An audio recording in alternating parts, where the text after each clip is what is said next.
We're back for another exciting episode of The Spicy Life. I am your relationship expert and magnetic matchmaker, Spicy Mari. And on today's episode of The Spicy Life, we are tackling how to conquer imposter syndrome. So sitting in the G spot with me is the lovely, the beautiful Sharita Bates. And she is an LMFT life coach, adjunct psychology professor who's passionate about helping people step out of their comfort zones and radically transform their lives. She has spent the last 10 years helping people learn about and break the habits that are holding them back and stopping imposter syndrome and self-sabotage one baby step at a time. The crowd goes wild for Sharita in the building. Yay! Thank you so much for coming on the show. Thank you for inviting me. This is exciting. Yeah, this is going to be an amazing topic. I have to warn you up though. So I have to first make you answer this very important question. When did you first fall in love with yourself? Ooh, let's see. I want to say probably around 30. Around when I turned 30, maybe a little earlier, but I think that's when I really was into self-care, self-love, doing more things that I like just because I like to do it. Yeah. And not caring so much about what other people thought I should do, and just having a lot more fun. Okay, so here's a follow-up to that. When did you first fall in love with someone else? Ooh, much earlier, much earlier, teens, and then especially in my early 20s, for sure. Isn't it crazy, how we take so long to fall in love with ourselves, but we fall in love with someone else first? Yeah, and it makes sense, but it doesn't make sense because you can't really truly love somebody until you love yourself. Right. But we do it backwards sometimes. We see that message all the time now. Don't you wish when we were younger that message was more like out there in the universe, or our parents knew that message to really make sure that that was a fundamental element to us? Yeah. So, but all that matters is that we are loving on ourselves now. Yes, absolutely. So we're gonna love on the audience today by helping you guys out with something that I know my clients struggle with. I have friends who struggle with this, family members that struggle with this, a lot of people, colleagues, a lot of people that struggle with imposter syndrome. Yeah. But can you, in your expertise, give us background on what exactly that is? Because some people may or may not be familiar with it, currently struggling with it. What is imposter syndrome exactly? Okay, so imposter syndrome is basically you feeling inadequate or not worthy of whatever it is you already have. That's the crazy part. You've already achieved a certain level of success, whatever that might be for you. So it could be a job, it could be a relationship, it could be even buying a car, buying a house. You already have the thing that you don't think you deserve or you've earned it. You think you got it because of luck, and that people are going to find you out, and then that thing is going to disappear or go away. And it sticks with you no matter what for a really long time, unless you address it. So what are some key identifiers if we're someone who's struggling with that right now? What are some of the things that we're telling ourselves that will let us know maybe we have it, or maybe we're dating someone who has it? Okay, so you're a lot of self-doubt, a lot of criticism, like self-critical about yourself. You're going to feel, if they compliment you, this is a really big one. If they're getting complimented, you're just going to, they must want something. They don't believe it. They're just trying to be nice. You're not going to believe people, the unworthiness, the undeserving. And there's usually some fear, anxiety, and sometimes depression related around whatever it is that you think. So if you're dating somebody, there's going to be a lot of anxiety. If it's a job, there's going to be that anxiety, and then the overdoing it, like a lot of overwork and stuff like that. Is it something that's common, or is it something we can just brush under the rug and not really trip off of it? How fatal or detrimental is it to our well-being? If you brush it under the rug, you are going to self-sabotage yourself every time. So it is something to be aware of. It's something to be intentional about working on. And you can work through it. There's a lot of things that you can do, some simple things too, as far as going to talk to a therapist, which we'll get into. But no, you absolutely want to address it. And I have found that the smarter the person, the more successful, the high achievers, they're the ones who have it the most. Yep. And again, I cannot emphasize this enough. It's the people that already have. They already have it. They're not working for it. They already have it, and they think it's going to go away because they got it because they're a fraud. they're not a fraud. You know what I deal with a lot with my clients is them coming into the spicy life and them struggling when it comes to dating, because they initially start off with like killing it. They feel like I'm able to convince this person that I'm confident, or able to get the person interested, but then they start to struggle when it comes to the person starting to learn more about them and then really opening up and sharing, because then this fear of like, if they find out who I really am, they're not going to want me. And so let me keep this mask on, let me keep up this facade. But then it winds up them not being able to feel like their authentic selves.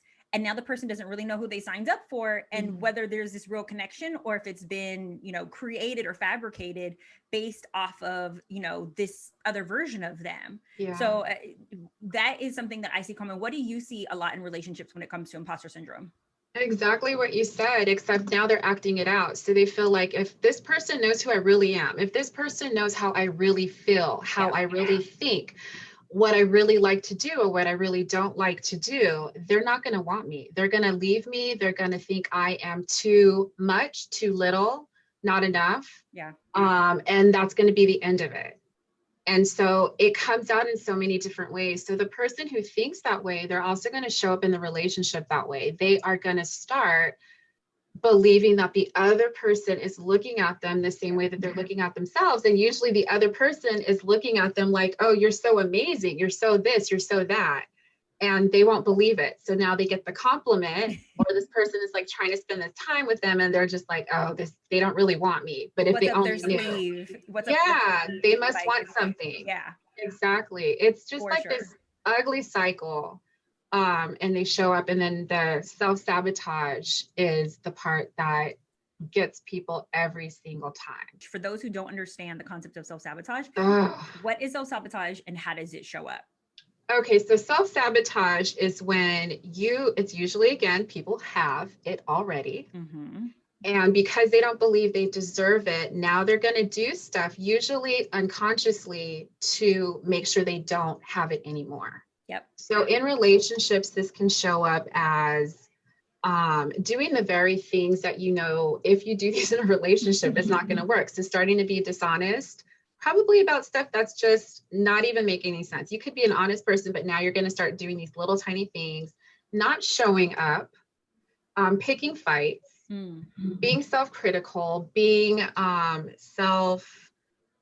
just looking at yourself in a negative way, and then all of that stuff, and then pointing at the other person. So sometimes people get critical of the other person because they're projecting onto somebody else, picking fights.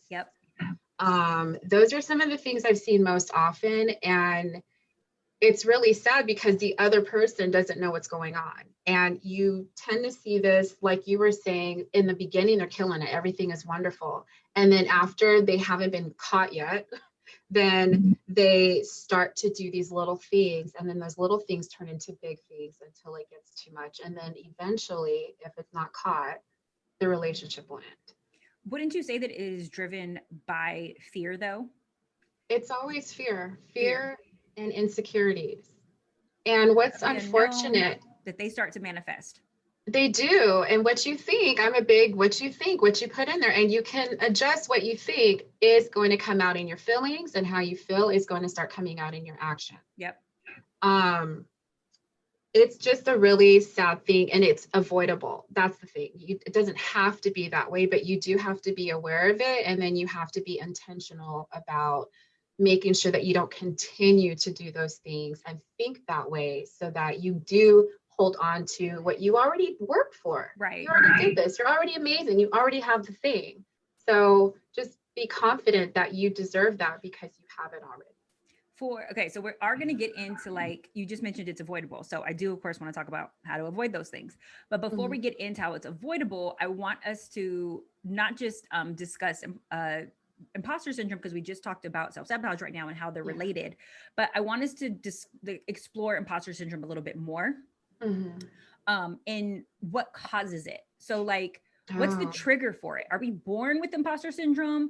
Do we get it from our parents? We're acting out based on what we saw, growing up. Like, where does it come from? What's the creator? What's the spark of imposter syndrome?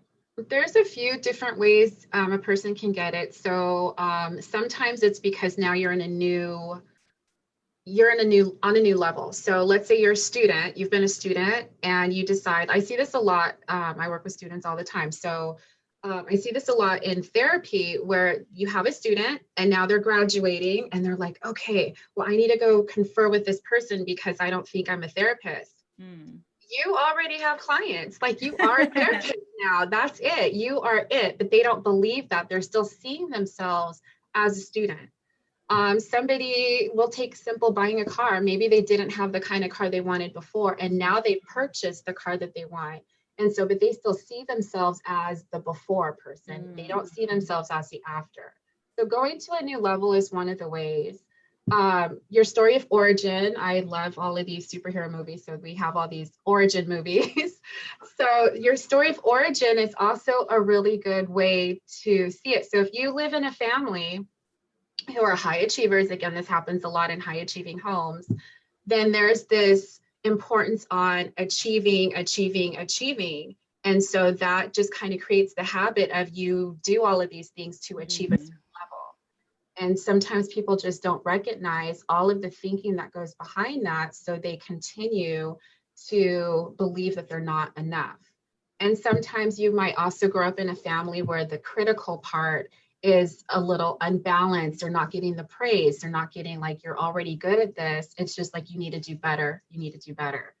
And so those are some contributors to where it comes from. Wow. I'm sure a lot of people can identify with this. Either they've experienced the household that's super critical, or the household that like is extremely successful, or maybe the household that like didn't even push you at all, didn't even notice you were alive maybe. And now you don't even believe it yourself that you're able to achieve these things. And so that's maybe then where the self-sabotage comes in, because you're like, well, I don't really deserve it. I've never seen anybody get it. So is it really meant for me? Is this really something that I'm worthy of? Right? Like there's some self-worth questions that come into play. Let's talk a little bit about the different types of character types that come with imposter syndrome. So I'm going to throw them out here. You're going to give me a little bit of background on each one. Okay. Because these are common ones that I think people will be able to identify, right? So the perfectionists, how are they struggling with imposter syndrome? Okay, so the perfectionist is probably the most common one we're going to see. And that's the one who everything has to be perfect. What this actually looks like, though, is a lot of procrastination. So you're going to have a perfectionist procrastinate because they don't want to do it until it's perfect. Yeah. So they will, they're going to run circles. So they're going to stay up much later. They're going to over prepare for something. They're going to look at every little detail. And if that one little detail isn't perfect and they don't want to do it at all, they're going to put it off because they know it's going to take so much work to get it done. That's the perfectionist. But then we have the superhero. Do you know what the superhero one is? The superhero is the one who is going to do all of the things. They're not going to say no. They're going to, they're the superhero. They're coming in to save the day. And they want people to look at them as like the savior and, you know, Superman. So it's fun, but it's crippling because they're going to be tired because they're constantly going, and they're not also getting help because Superman doesn't need help. Right? They're not asking for the support that they need.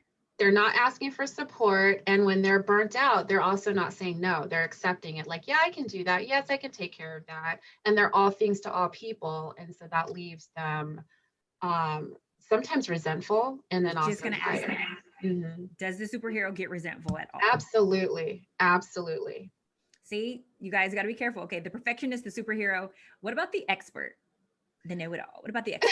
The expert, I always think the expert is kind of like the perfectionist, except the perfectionist is trying to make sure all the details are done, where the expert is the planner, but to exhaustion. You know, that person who reads all of the reviews, they don't buy anything because they have to read all the reviews first. And they're like in this whole like, okay, I need to make this decision. They're the researcher. So they typically are not doing what they need to do because they're always in plan mode and research mode because they want it to be perfect. So they're close.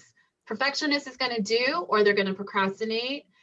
The expert isn't doing only because they're continuously planning and researching. You guys, did any of these sound familiar to you? Like, for real. I hope you guys are paying attention and saying like, that one's me. That one could be me. Yeah. Like, pay attention to these because these are going to help you identify like which one you are so that you can work through it. Okay. The next one is the natural genius. Oh, this one is okay. So the natural genius is the person who they feel like they shouldn't have to work at it. It should come naturally to them. And this is also the person who compares. So this is where social media really gets people in trouble. On social media, you're going to see people, everything looks perfect, everything is wonderful. And so for the natural genius, they think that if it doesn't come naturally to me, then it's not for me. I shouldn't have to work at it. And not understanding that a lot of people that do things, it is actually out of repetition. They put some work in behind it. They might have studied it. The natural genius is just like, if it's not easy for me, if I don't pick it up quickly, then that's it. It's a wrap. And there must be something wrong with me because I'm not naturally able to just do it. But they also think everyone else is just a natural at certain things. And it's like, no, they did some work. They practiced it. They put the work in for it. They didn't wake up and they're like, oh, this is wonderful. And social media makes us think that that's how things work. It doesn't. We're going to have to discuss that in a second too, like social media and how it affects imposter syndrome. The last one is the soloist. Okay, so the soloist is nobody's going to do it as well as I can. I know a lot of people like this. I might have been like this before. I might be a recovering soloist. Like, I'm just going to do it myself. I don't need help. Let me just do it.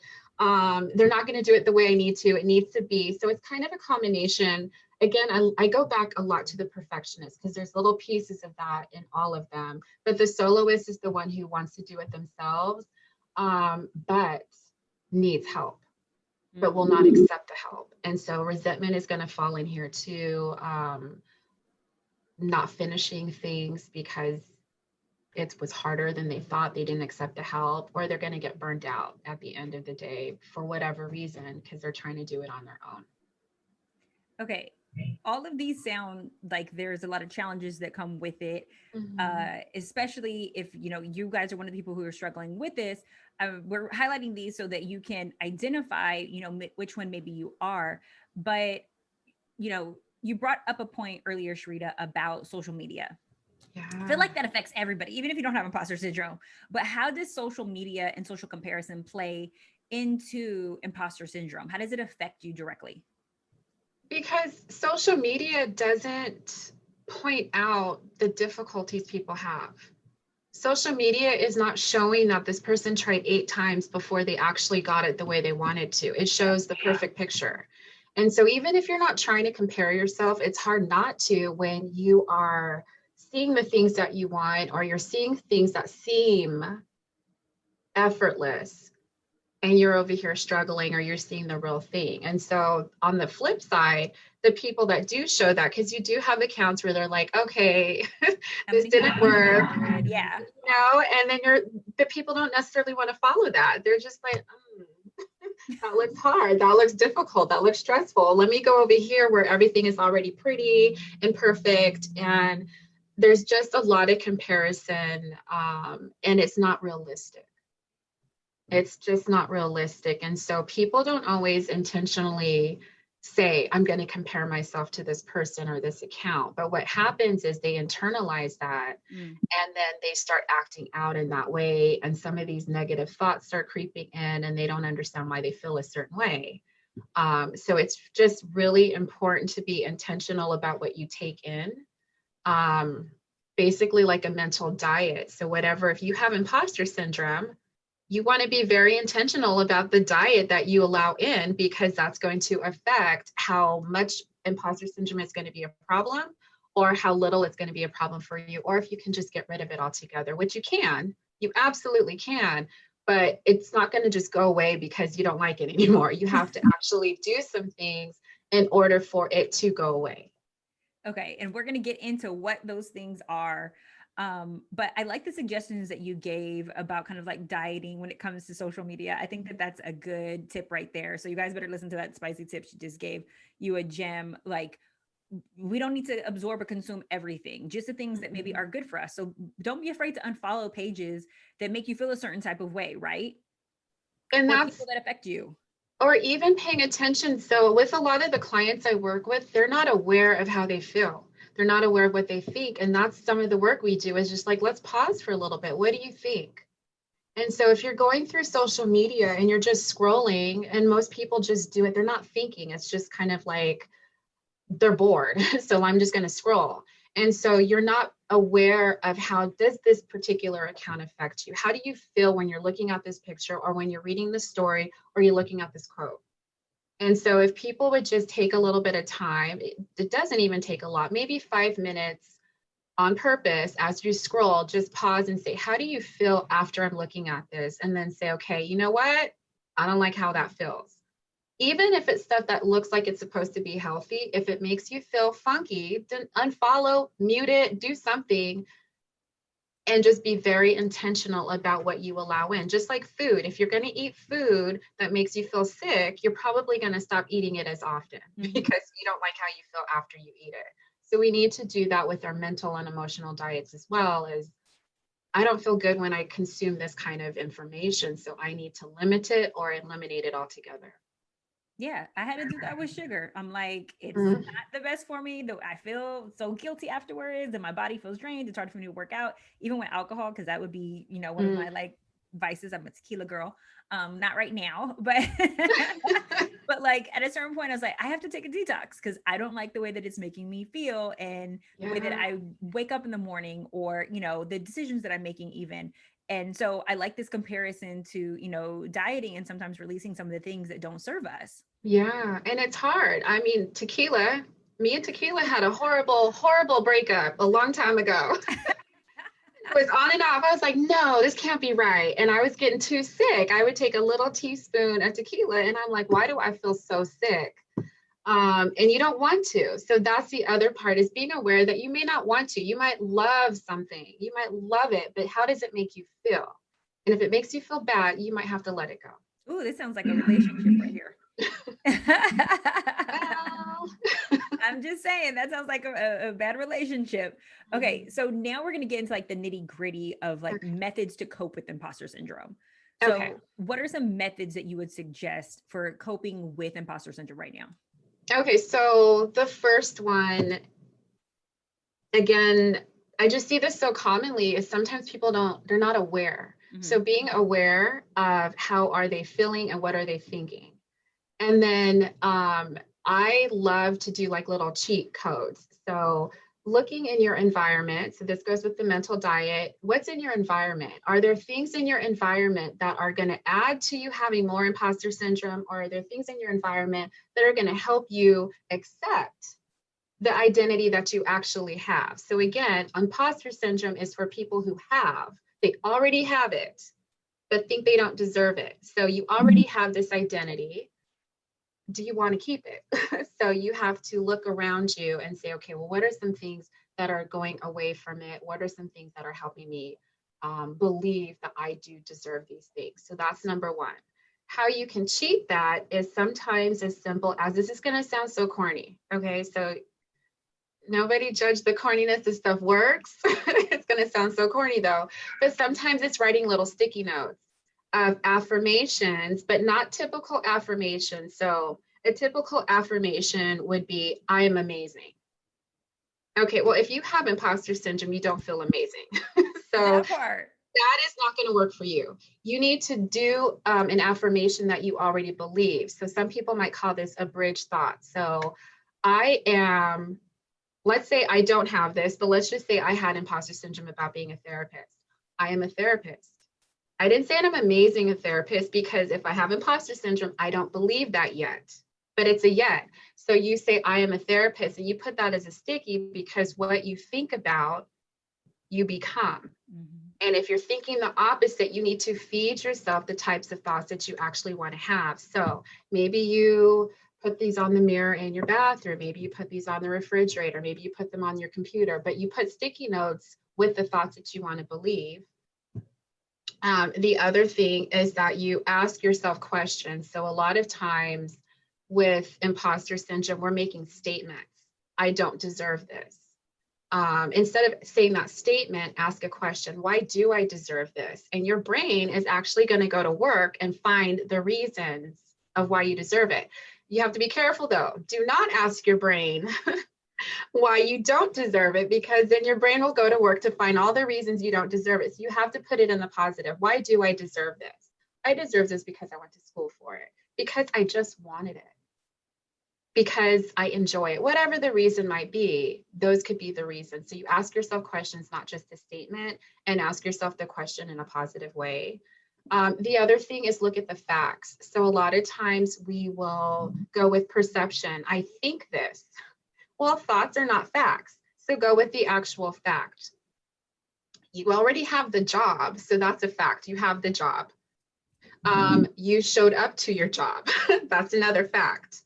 You have clients. That's another fact. You are in a relationship. That's a fact. You went out on a date yesterday. That's a fact. So stick with the facts, and that's going to really help you think about it. Now, if you're thinking about that this person doesn't like me, that's a thought and it's not a fact. So you want to stay away from the thoughts.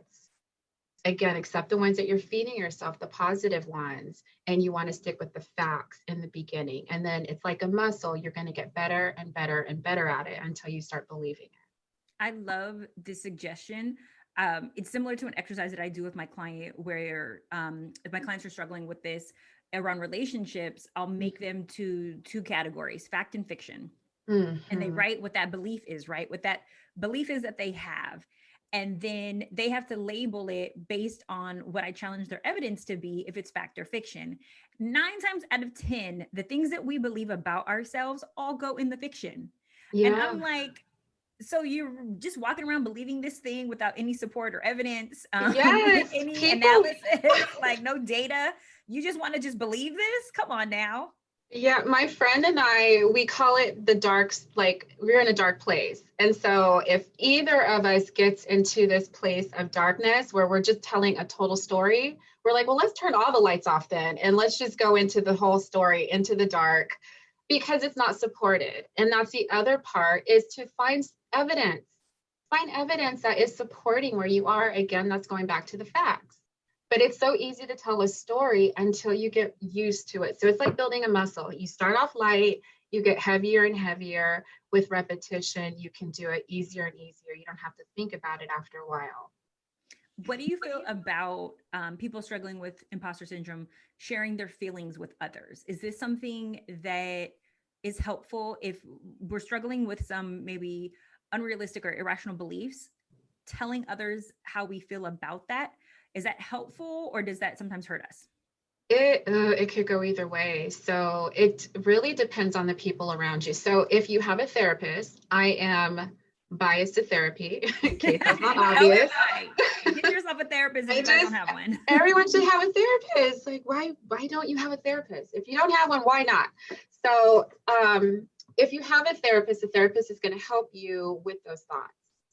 Going to friends or family can be sticky, because are they going to support those negative thoughts, or are they going to almost make you dependent on them to pull yourself out of it? Versus a therapist, because somebody could say, well, a therapist might make me dependent on the therapist, but actually therapists are supposed to help you figure it out and guide yourself. So eventually you can do that on your own. Yep. Friends sometimes will, if you find yourself having the same conversation over and over for the same problems with your friends, that's going to be an indicator that it may not be as helpful to talk to your friends about it. But I also am a big component of share your feelings. Don't go through things alone. But get good people around you. So. I like to tell my clients to assess their abilities through doing like a personal SWOT on themselves. So like going inward and doing their own SWOT analysis of like their strengths or weaknesses, opportunities and threats. So like the strengths are, what am I really good at? What am I brilliant at? With like, what makes me amazing? If I'm going to say that affirmation, like where's the evidence of that, right? Here are the things that make me the incredible person that I am. And then what are my weaknesses? What are the things that make me insecure that I don't like about myself? And then what are the things that I can work on for those weaknesses? So where are the opportunities of growth? Like, what are the actions that I can take right now to start improving those weaknesses? And then the threat is, what the heck's going to happen if I don't work on these weaknesses or these Yeah. insecurities? What's going to Mm-hmm. happen to my love life? And so assessing that, I feel like for yourself gives you a clear, indicator of Mm-hmm. like being able to, pump yourself up with those strengths and then starting to chip away at those weaknesses. And we're not going to be able to fix every single weakness. My goal for like my clients, and I'm sure for yours as well, is not to fix every single No. weakness. It's more to become aware of it, tackle the ones that we are capable of working on. And then that way, Mm-hmm. when our purpose mate or our partner comes along, they don't have 100% of those things, of those weaknesses that they have to deal with or work on. It's like, we worked Right. on 70%. Now you just got to work on like your, 30% through this relationship, because we're not going to be perfect when that person meets us. So Right. doing what we Exactly. can, I feel like really definitely helps when you assess your abilities. What about taking baby steps? Like, should we just like deep dive into trying to like Yeah. solve for our imposter syndrome, or should we go little bit by little bit? I say little bit by little bit because you also want to be consistent and you want to keep doing this. And so if you if you do a deep dive, you're probably going to quit after like a couple days because you're tired. If you do little baby steps, you're going to start to notice shifts and changes. A little bit goes a long way, and then it's going to make you stronger so you can do more and more. And this stuff does not have to take a long time. This isn't something that has to take like a year. It doesn't have to take 6 months. You do a little bit at a time, and you'd be surprised at how much movement you have in 2 weeks, how much movement you will have after a month. And you just have to keep at it little bit by little bit. And I say, I'm in the fan of every day, though. You do a little bit every day, you're going to see some major shifts happening in your life.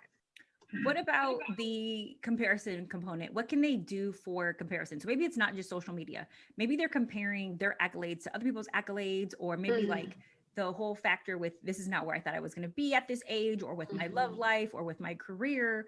And so these thoughts start to creep in, these negative thoughts, and now they're comparing themselves to other people who have what they want Yeah. at the time that they have, that they want it. What advice would you have for those struggling, with the comparison that's going on? I think with comparison, I always want to tell people you need to do a detox. So get off of social media altogether for a little bit of time, you know. But for people who are doing this with other people, let's say a coworker Mhm. or a neighbor, a friend, whoever, make a list, and this is a little bit every day, of your own accomplishments, and start with small things and do it every day, 5 things a day. What did you accomplish today? What did you work at and accomplish? What was the challenge that you set for yourself, or what goal did you set for yourself that you worked at and you achieved that?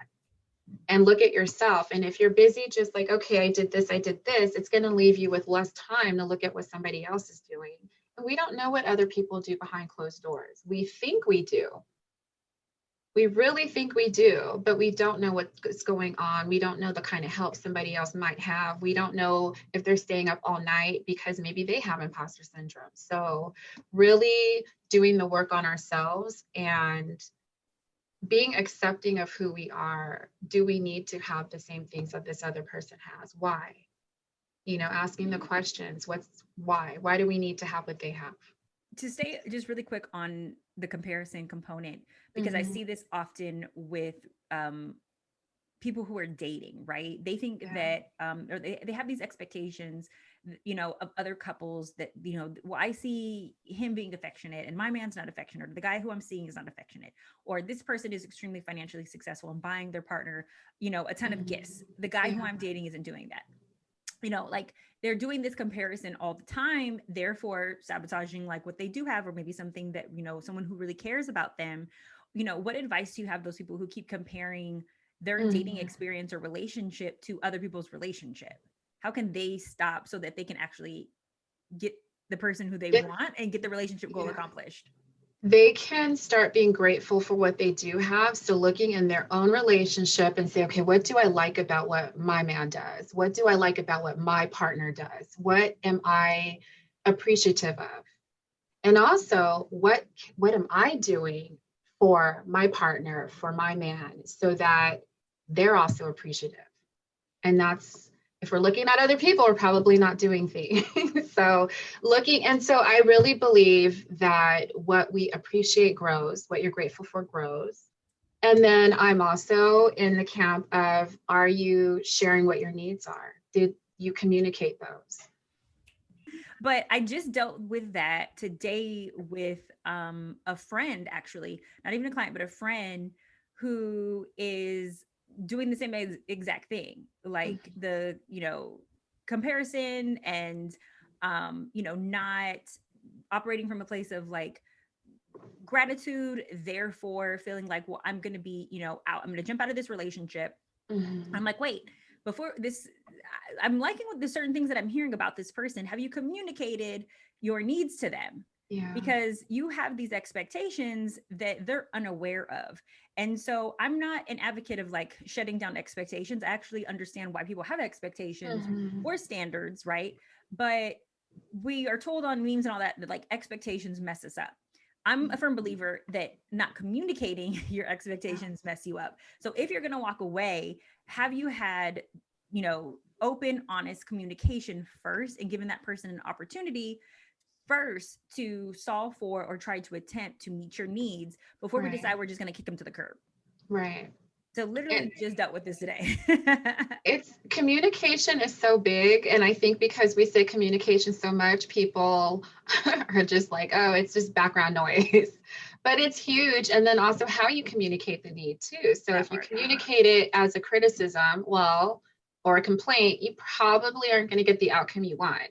If you communicate it as, I'd really like this, and I think we can do this, or whatever, you might have a better outcome because people generally want to please the other person. Correct. That's usually what we get. I say affirm them first, tell them what you think they're doing that's great first. Then we're going to give the need or constructive criticism or what we want them to work on. And then we're going to affirm them again. Yes. The sandwich. The sandwich. Yes. Because people do shut down when we start to attack them. They do get defensive sometimes. Yeah. And if we haven't practiced our delivery or the message that we're sending when it comes to communication and how that person's going to receive the information, right? We have to really know our audience before we just spitting out, what our needs are or what that complaint is. And it doesn't have to feel like confrontation. It can feel just like, positive reinforcement with a little bit of like a request in there. Right, exactly. There's a strategy to this. Mm-hmm. And it goes a long way. It really, really does. It does. I love what you're saying, but I'm hearing a lot about feelings and emotions. And so those struggling with imposter syndrome, should they be fighting the emotions that they're feeling or accept and acknowledge that they're feeling these feelings and then begin to like tackle them or just try to get over them? No, they need to acknowledge the feeling, but the feelings are not permanent. Know that they're temporary and they're also not facts. Okay, we go watch a horror movie, we're going to feel scared. That doesn't mean that we're actually in something scary is actually happening. It's a movie, it's fake. So the feeling might be very intense, but it's still just a feeling. And if we sit with it, it'll go away quicker. If we try to make it go away, sometimes it'll get stronger. So acknowledge it, try to, if you can, figure out where it's coming from, and then do some of the steps like, okay, wait a second, I feel like I'm going to be found out. I'm feeling anxious right now. Okay, well, why? And then, oh, well, because I don't feel adequate right now. And then just kind of do some backwards work, like why? And then what can you do to feel more adequate, which can get a little, or tell yourself, what did I do to get here? I showed up for work. What's the fact? I'm here. I'm ready for this date. I really love this person, or I really like this person. It could be something new. I can't wait to see what happens or where this goes or what have you. But I'm always acknowledge. If you push it away, you're going to see some things happen in probably not the most positive ways. So don't ignore it. Don't try to squash it. Just accept it and keep it moving. We don't want that. So we want you guys to stay in the positive vibrating thoughts. Okay. Sharita, for those who have friends or family members who are struggling with imposter syndrome, how do we support them when the only thing that we know to do is like affirm them, right? We give them a compliment, like you said earlier, like, and you reject compliments. Like that's a telltale sign that like the person is struggling with this acceptance. So maybe we're giving them compliments, or we're trying to pump them up, or we're trying to cheer for them, but they're not receiving it. But we don't know what else to do. How do we support folks who have imposter syndrome? If maybe you're in a relationship with someone who has it, or you have friends who have it, or family, what should we do in order to show up for them the best way possible? A few things. One is just listen, validate what they're thinking and feeling. That doesn't mean we're trying to fix it. We don't have to agree with it, because they could be like, well, I'm terrible. Okay, I heard you. You're wrong. You don't want to say that, but just listening is one. Another thing is just to show them or give them facts. Well, actually, I think you're so amazing because, and then state the facts, because you can't reject a fact. You can reject a compliment. If you just say you're amazing, that's easy to reject. You're biased because you're the friend. But if you are like, well, you're amazing because the other day you did such and such, that's going to go a lot further. And then they're going to hold on to that. And it helps them remember the things, because people tend to forget. They forgot. So you're just giving them receipts. Like, oh, let me pull this out of my purse and hand it to you. Here you go. This is what you did. So I love facts. If we stick to the facts, most of the time, it's going to carry us a really long way. I'm going to start pulling out receipts for everybody. I love that. They need that. People forget. They forget so often because they're in this dark place. So, and then joke. I like to joke with people like, okay, let's turn off the lights then. But no, you're amazing because you did this thing. Do you remember that? You did this thing for this other person, or you just did this whole performance over here, or you just booked this. Like, just reminding people of the things that they actually did as a fact. They can't reject it, because they're going to say, no, I didn't. Well, here's the receipt. It's like the date and time. Like, here it is. So yeah. I love it. Okay, these are great. You guys, Sharita has been dropping gems. I hope you've been taking notes. We're going to wrap up with Dear Spicy. You're going to answer one of our listener letters. But this is actually someone who DM'd me this letter asking for social relationship advice, but they're remaining anonymous because they have a partner and they don't want to put their business out there, but they did say that I can read this out loud. Okay. So this is how the message goes. And it's from a post. So what I did was I posted on my IG at Spicy Mari. It's not hard to recognize when someone is no longer for you. It's just hard to accept. And that hit them, right? They're like, ugh, you hit the nail on the head with this. I've been divorced from my ex-husband for 13 years. In the beginning, we messed around with when the kids would visit. Now our kids are 23, 20, and 15.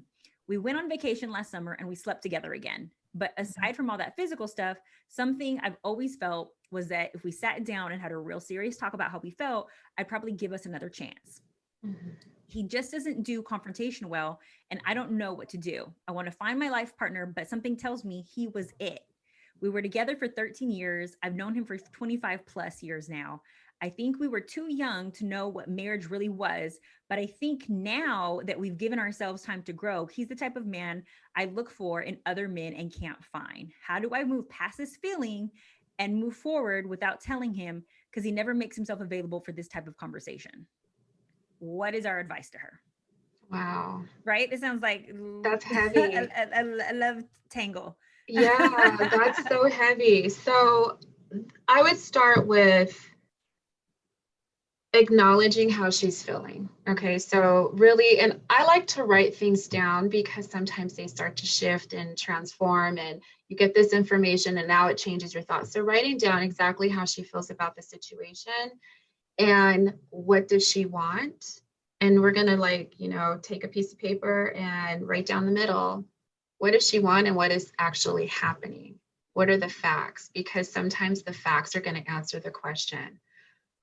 There's a reason why they're not together. There's a reason why maybe he doesn't want to talk. There's a reason why she is feeling like she's still in this space. So she really needs to untangle that. And I think just writing her feelings down, what's actually happening, what does she want? And then communicating, which doesn't look like it's going to happen on the other party. So she has to also let herself know at what point what does she need in order to walk away from this? And or what would she need from him to stay in this? Great question. It's really a tough one because I always want more information. I always want to talk it out a little bit more, but I ask so many questions where they have to really think about what is the motivation behind it. And most of the time they answer their own questions. So sitting down, journaling it out, writing the facts, not the thoughts. Again, we love a story. We love a good story. And so she's probably telling herself an amazing story about how amazing he is and all of this wonderful stuff. And other people may not be living up to him. Well, that's because she's still looking at him. So what is it about him that she likes so much? And is it her perception of who she thought he was, or is that actually how he is? And if you put it on paper, sometimes it makes it a lot more clear. I love that, because sometimes even we're fantasizing about the future and not really what's happening in the present. Like if he's emotionally unavailable, he is not great with maybe conflict or even conflict resolution, or you know, what she thinks to be confrontation. Those skills aren't going to change overnight. That skill, like No. those sentiments are not going to shift that easily. That will be a work in progress. So if she's really dealing with like the present, you know, how he's showing up right now for her, then she probably will have her, you know, her answer figured out. But if it's going off of the fantasy of like, you know, woulda, shoulda, coulda, or, you know, dang, if we could just get it together, it would be like this. Right. Sometimes we fall in love with that idea of if we could just get it together, it's going to be amazing. But there's no evidence or past history of Exactly. that That's the outcome. story. That's the whole story. So we need to write down the facts. Okay, so this man is amazing. Let's write those facts down. What's amazing that he's actually doing, not what you want him or wish he was doing. What is he actually doing? And then what's happening right now? Is what you think he's going to do happening? And if it's not, it's just going to become very clear, because in our heads, again, we love a good story. Things look a little bit different than they actually are in reality sometimes. And not to say she can't have that, but it's not the most common thing if it's been that amount of time. And again, if the other person isn't even willing to communicate, it's going to make it even more difficult. Right. Because you don't even know what he needs in order for him to be satisfied or happy in the relationship, because he's not communicating it. Right. And oftentimes when we don't have that information, right, the person doesn't know how to articulate their feelings, or they're not aware enough to be able to, you know, hey, this is what I need from you. We'll start running this hamster wheel trying to figure it out, and we'll stay in the relationship like, well, if I jump higher, or if I, you know, do this, or if I cook, or if I clean, or if I, you know, dick him down, if I do, you know, we'll start making up things in our head and try everything when those may not be the things that he needs. But we're trying so hard to make this relationship work that we're overexerting ourselves for the fantasy. And the truth of the matter is he's not ready. He's not there. You guys are not on the same page. And is she doing all the work? Because while she's making up the story and all the things that she could do, what's happening over here? Yeah. And so I like people to come to their own conclusions, but I guide them with, okay, well, what are the facts? The facts aren't going to lie. Our stories are going to get us in all kinds of places that are not the best. So let's go with the facts. Is this what you want? Is this how it's supposed to look? If we order a pizza and we say we wanted pepperoni and we get a cheese pizza, we're not getting what we want. Do we just look at it and say, okay, this could be cheese? It's not, though. We wanted pepperoni. So we need to really lay down what are the facts, what's actually going on here. And that sometimes will help us untangle all the little storylines that we gave ourselves. I love today's episode. Sharita is sharing with you the facts of life on the Spicy Life. Give us the facts, Sharita. If people want to start working with you or use your service, where can they find you, and what can they do in order to, you know, start having you in their presence? Or, you know, do you have any programs? Like, please, you know, educate everybody. Let them know, how can they get a hold of you? Okay, so I'm on Instagram, Sharita Bates, at Sharita Bates, pretty simple. I'm on Facebook, Sharita Bates. That's it. I put out right now, I'm working on a course that's going to be coming out in the fall. And I put out a lot of posts and just little simple things. You sign up for my newsletter, you'll get a lot of free stuff. And then I have a podcast that's going to start coming out in the fall as well, with a lot of free information that's helpful, little bite-sized tips that hopefully, if people follow, it will change your life, I promise. And it'll be fun. It'll be a really fun thing to do. So Instagram and Facebook. The more of us that are walking in our purpose and serving others, the more that you guys will get from this, right? So by all means, make sure that you guys follow Sharita. You guys can always play with my Twitter or stroke my IG at SpicyMadi. Go to TheSpicyLife.com, schedule a free consultation. You guys can also sign up for my e-course that I have right now going on, Your Purpose Made Awaits. And also you guys can not just click up and subscribe, but share this episode with a friend. If you love yourself and you love your friend, you will share this episode with them and with the world as well. Repost. Okay. And there you guys have it. You have just been spiced. The Spicy Life.